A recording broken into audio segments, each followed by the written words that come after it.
If you're willing to allow yourself to be a person of introspection, there exists a fine line between arrogance and humility. PSA did me a solid with this order by punching back on the idea I was getting pretty good at this grading thing. I went from thinking I was holding a full house to getting caught bluffing on a blank at the turn. 45 total, gets them all in. Phil puts Harlow all in. No chance he's folding. I think he's just taking a moment to soak it all in. Let's take a look at this teachable moment, and let's rip some aces.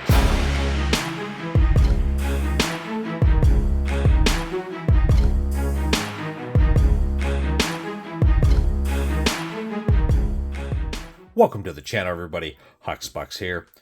Today we got a PSA reveal for you. This is a 19 card order. We submitted this under the July NFL Special. It arrived at PSA on 8/12, and I got it back on September 23rd, so it took about 6 weeks. And quite frankly, I made plenty of mistakes on this order. I thought I was getting pretty good at this grading thing. I had some very good PSA submissions. As it turns out, it was a little bit to my detriment. And quite honestly, I got arrogant. I thought I knew what I was doing. Turns out, I don't. I made plenty of mistakes on this order, and I'm going to kind of talk about them during the reveal. But at the end of the video, I'm going to cover and go over really the 5 mistakes I made submitting this order to PSA. I know it's going to help me going forward in the future when submitting to PSA, and really just going to save me a lot of money, and hopefully it'll save you some money too. Luckily, one card saved this entire order from being a total wash and waste. So again, I want to avoid this for myself personally going forward and for you guys. I want this to truly be a teachable moment. I really hate that word. So let's dive into it. Let's get the cards out. Obviously, I know the grades on this one. It is not a mystery. Where are they? There they are. Go face down. You can see the one card that saved this submission. I want to get this out of there so you guys can't see any of my information. If you want to come to my house and murder me, feel free.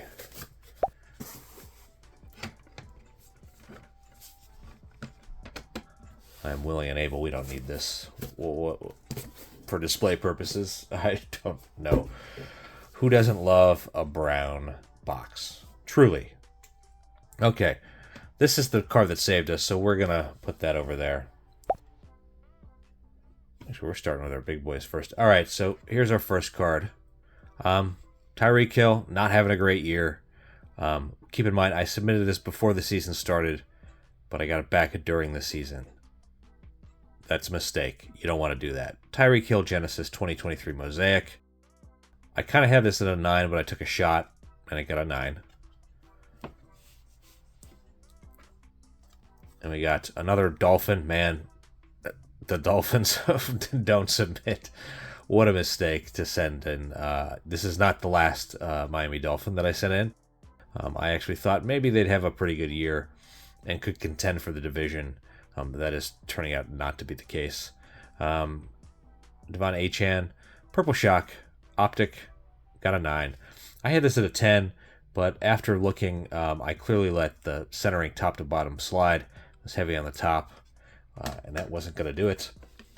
And, oh yeah, obviously, as you've seen, I am posting, basically, most of these are what I pulled. If I paid for it, I'll note it, but the cost of goods I'm going to put up there, it's basically the comp value, because you got to understand, when you're submitting a card, you can just sell that card raw, and you could get that money. And I could sell these cards raw, get that money. So to me, that's cost of goods that has to be deducted from your quote-unquote profit. And then I'll have my estimated values on these. CJ Stroud, Purple Shock. There were questions about on these cards, like this line here, but it seemed to me, looking at other gems, it didn't matter. They would still get 10s on them. So I had a couple of these. I submitted them. Unfortunately, this got a 9. I might have been off on the, well, I know I was off on the centering, left to right. You can see it's top heavy. but I submitted it. That's a card, I don't mind getting a 9 on, per se. There's some cards you don't mind getting a 9 on. You can take that chance. There's other cards you absolutely cannot. That's going to lead into another mistake. Aiden O'Connell, who actually got to see the field this past Sunday, and he didn't do great. I think he went like 10 for 20, but he saw the field. Aiden O'Connell, optic preview, red and green. That got a 10. So our first 10 on the board. Hallelujah. Another guy, submitted before the season, got it back during the season. You just don't know what's going to happen during the season, and he suffered a knee injury. He's going to miss the first half of the season. Purple Shock. Now, the centering on this, top to bottom, looked better, but it's still got a 9. Honestly, it looked like a 10 to me. But as you'll see, didn't do a very good job vetting. Here's a card, Joe Burrow, XR 2021. It's numbered out of 199 blue. It's a foil card. Tough to gem. Low gem rate. That got an 8. It actually looked pretty clean to me, but I can see here in the top right corner, there's some whitening. It might have a little edge issue there. Foil card's really tough to grade, and I paid for that. Here's a card I did purchase. Joe Montana 2020 Select. Red Disco. That is numbered out of 49. It looked clean to me. I thought it was a 10, and I had it pre-graded as a 10, but it's still got a 9. Now I know in my intro I mentioned introspection. We love to, when we get a bad PSA order, we love to just blame the grader. Oh, you got a bad grader. That was rough. That was tough. Listen, that's something outside of your control. Yes, the graders are humans. There's going to be some variance in how they grade. Some are going to be tougher than others. But you can't control the grader. You can't. What you can control is the cards you submit and the process you go through in grading the cards. And that's what I want to focus on with this video. I want to learn from it and be better at submitting to PSA and not just say, oh, I got a bad grader. Next time I'll submit and I'll get a better grader. I'll get better scores. To me, that's like victim blaming. Not victim blaming. Victim syndrome. That's victim syndrome, when you have that kind of attitude and you can't kind of look to do what you can do better to be better. Better. So much better. Was this CJ Stroud better? It sure wasn't. It was a 9 on a Purple Shock. So I submitted 2 of those to PSA, and both got 9s. Here's a questionable card to submit. This I did buy.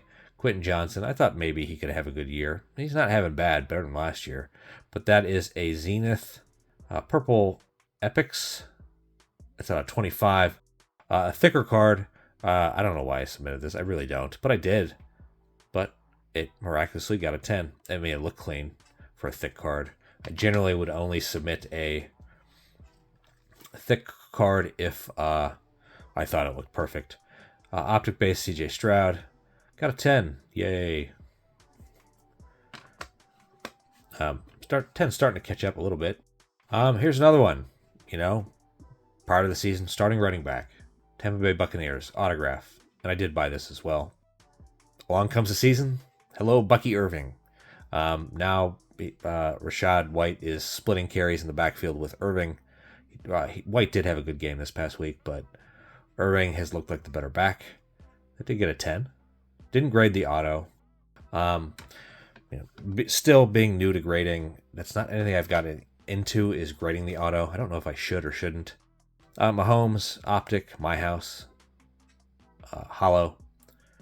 Look clean to me, but when you got a hollow, you're susceptible to a lot of dimples. I didn't really see anything that I noticed, but that got a 9, unfortunately. It looked good to me. White back. Easy to grade the back when it's white, but it got a 9. Oh, I got a tough grader. Brr. All right, 2022 Prism Trevor Lawrence Hype No Huddle. I believe I bought this as well. Raw. Didn't look good. during the season. This past week, they picked up their first win. Or this past Sunday, they picked up their first win. And that one got a 9. Not sure why. Looked centered, looked clean. Maybe, well, it's I still have a hard time. I guess the centering is a little heavy on top if you go by the logo, but if you go by the helmet, which is probably what I did, it looks centered, but it got a 9. Not going to be worth a whole lot. Here's a guy who I thought was going to have a good year, and he's having an okay year, but not living up to his draft position. I feel like Kayvon Thibodeau, Red Sparkle out of Mosaic. I bought this as well, raw. Looked good to me, and it gemmed up. So, defensive player, not going to sell for a whole lot, and this is when Mosaic still had light-colored backs. Mosaic is hard to grade now. In 2023, is hard to grade. They have the dark backs. All the white shows up. Here's another card. Why would you submit it? Again, I thought, hey, Deshaun Watson, there's a chance he's going to be good again. There's a good chance. The Cleveland Browns could be good. Yeah, no. Now there's talk of Watson getting benched.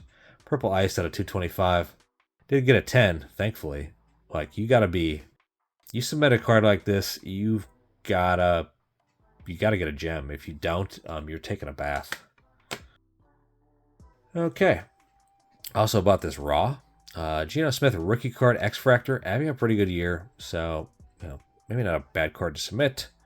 X-Fractor, one of my favorites, and that got a 10, so that's nice. Seahawks looking pretty good, I think. Am I mixing up my 9s? I sure am. I'm juicing the numbers. I'm trying to get my stacks to be even. All right, coming towards the end here, just a few more cards. Yeah, yikes, this might be the worst card as far as lessons learned in timing. Tua Hype No Huddle 2021. Bought this raw. That got a 9. It looked good to me. But I still have some things to learn and I know what mistakes I made. Actually, there's some it's not. No, that was on the case. So it is a dark back, so a little harder to grade. That, yeah, I can see that corner down there. It's a little white. So there's a 9. Well, we only got 2 cards left. I don't think we're going to even that stack out.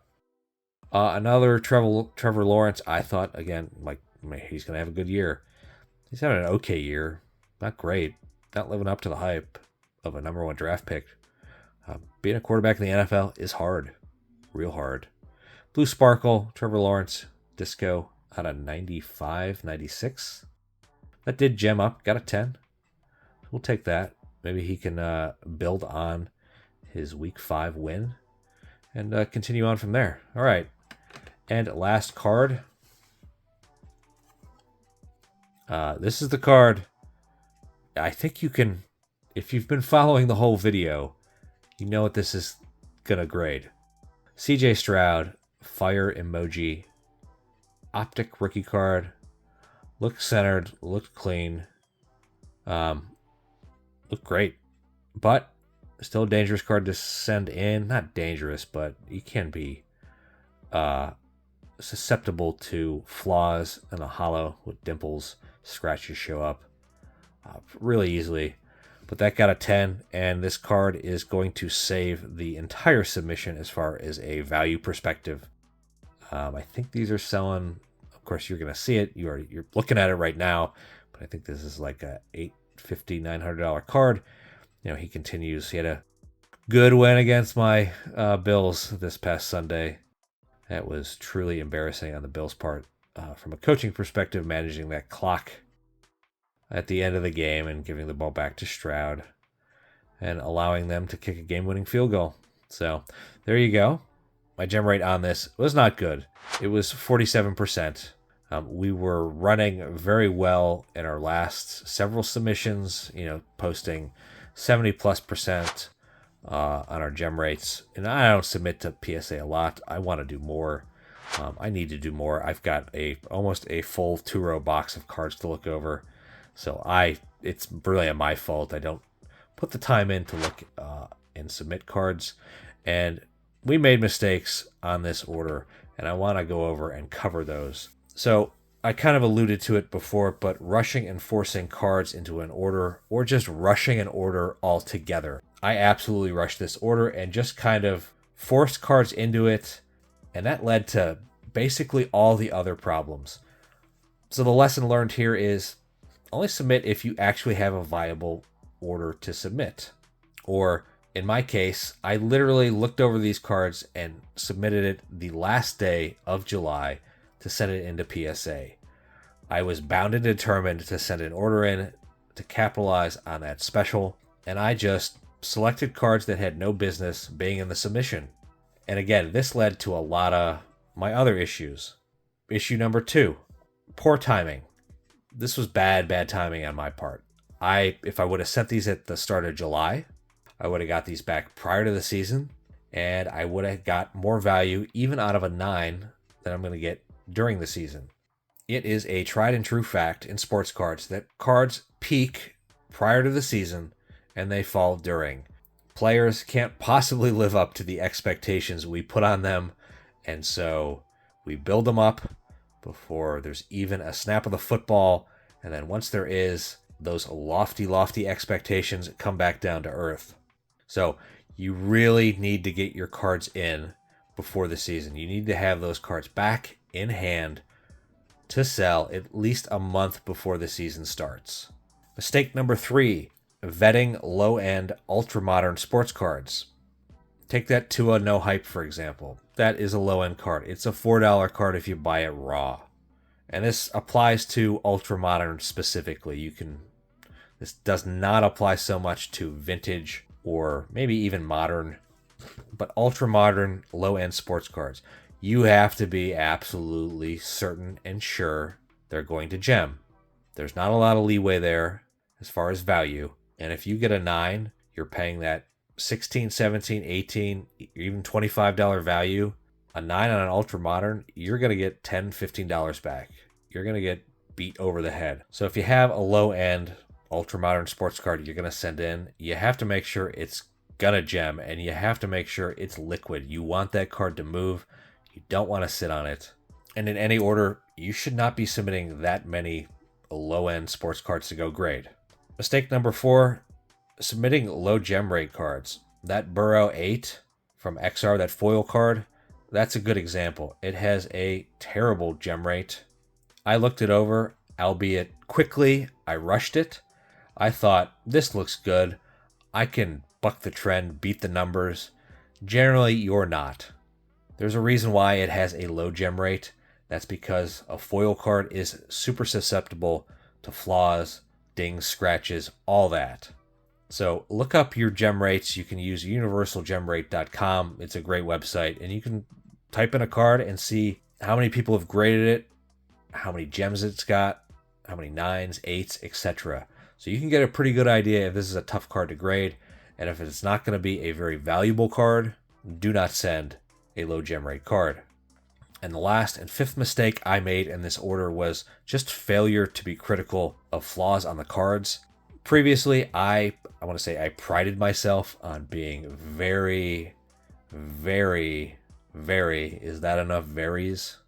Particular when I examined a card. I would say 10 minutes to look over a card. Maybe not quite that much, but I would take my time. I would absolutely take my time. I'd be thorough. If I saw anything on a card that I thought wouldn't make it a 10, I didn't submit it. Unless it was a very valuable card, then I'd take that chance. My threshold to submission was very, very high. And in this one, because I rushed it, I let a lot of things slide through the cracks. That was a mistake. So, at the end of the day, this submission was not a great one. Frankly, it was a bad one. It was embarrassing on my part. But I am going to take away some things I can learn from this, make myself better as a pre-grader. I'm still new, still learning the ropes on grading. And yeah, I just want to be better. That's all we ever should be wanting to do, is just get better. Okay, so there you have it. And if you guys like this kind of video, like PSA reveals, like box breaks, product reviews, consider subscribing to the channel. At the very least, hit that thumbs up button. It helps the channel out more than you know. I do want to thank you guys for watching, spending even just a minute of your time with me today. Till next time, peace.